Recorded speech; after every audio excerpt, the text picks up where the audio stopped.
Con quel signore lì ho giocato, dicevo sempre, non perché qui è, ma l'ho dichiarato ufficialmente, è l'unico giocatore per cui vale la pena correre, perché aveva qualche cosa in più.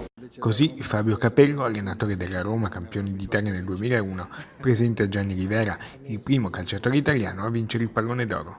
Sono stati loro, in un brillante duetto da altri tempi, i grandi protagonisti del Gran Premio di Venezia, che ha il patrocinio della Regione Veneto. E ci sono due giocatori che avrebbero meritato il Pallone d'Oro, che sono Baresi e Maldini, e questo purtroppo, non essendo attaccanti, non sono mai riusciti.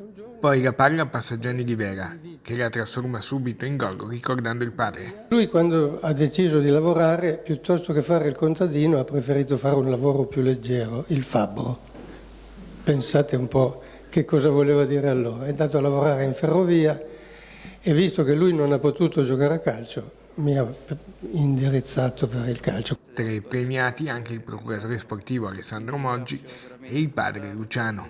Essere accostato ad una leggenda come Fabio Capello, che ha vinto tutto, che probabilmente è sicuramente l'allenatore italiano più importante della storia del calcio, è un grande onore. Soddisfatto il presidente del premio, Sileno Candelaresi.